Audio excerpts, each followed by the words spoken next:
തൃശ്ശൂരിൽ നിന്നുള്ള നമ്മളെ ക്ലയൻറ്റ് ആളുടെ ബ്രദറിൻ്റെ വെഡ്ഡിങ്ങിന് വെയർ ചെയ്യാനായിട്ടുള്ളൊരു ഔട്ട്ഫിറ്റായിട്ടാണ് ഇത് ഡിസൈൻ ചെയ്തിട്ടുള്ളത്. അർജൻറ്റ് ഓർഡർ ചെയ്യുന്നു കേട്ടോ. അപ്പോൾ ബ്രദർ പുറത്തായിരുന്നു. ആൾ വന്ന ഉടനെ വരുമെന്നുള്ള ഡൗട്ടിലായിരുന്നു. അപ്പോൾ വന്ന ഉടനെ തന്നെ ആ ഡേറ്റിൽ ഫംഗ്ഷൻ നടത്തുന്നതാണ്. അപ്പോൾ ഇവരാരും ഡ്രസ്സൊന്നും പർച്ചേസ് ആക്കിയിട്ടുണ്ടായില്ല.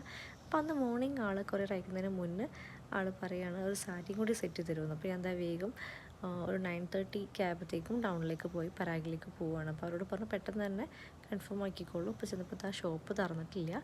അപ്പോൾ നമ്മൾ കുറച്ച് നേരം അവിടെ വെയിറ്റ് ചെയ്തു. ഷോപ്പ് തുറന്നതിന് ശേഷം നേരെ പോയി ഫാബ്രിക്സ് 2-3 ഫോട്ടോസൊക്കെ ഷെയർ ചെയ്തു. ആൾ പെട്ടെന്ന് ഈ ഒരു ഫാബ്രിക് സെലക്ട് ആക്കിയിട്ടുണ്ടായിരുന്നു.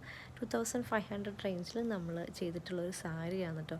അപ്പോൾ അന്ന് തന്നെ നമ്മൾ ഡെലിവറി ചെയ്തു. ഒരു 3 മണിയാകുമ്പോഴത്തേക്കും കംപ്ലീറ്റ് ചെയ്ത് നമ്മൾ തൃശ്ശൂർക്ക് എത്തിക്കുകയാണ് ചെയ്തത്. ഇതാണ് ഫൈനൽ ലുക്ക് കേട്ടോ. 2500 റേഞ്ചിൽ ഈ ഒരു സാരി കംപ്ലീറ്റ് സ്റ്റിച്ചിട്ടാണ് റെഡി ടു വെയർ ആയിട്ട്. അപ്പോൾ ഈ ഒരു ഔട്ട്ഫിറ്റ് ഓർത്താണോ ഇല്ല എന്നൊക്കെ ഉള്ളത് താഴെ കമൻറ്റ് ചെയ്യാം കേട്ടോ. നിങ്ങളുടെ കമൻറ്റ്സ് കിട്ടുമ്പോഴാണ് നമ്മൾ വീഡിയോസ് ചെയ്യാനായിട്ടുള്ളൊരു പ്രചോദനം ഉണ്ടാവുള്ളൂ. അപ്പോൾ ഇതുപോലുള്ള വീഡിയോസിനായിട്ട് പേജ് ഫോളോ ചെയ്യാൻ മറക്കണ്ട. നെക്സ്റ്റ് വീഡിയോയിൽ കാണുന്നവരെ താങ്ക് യു, ബൈ.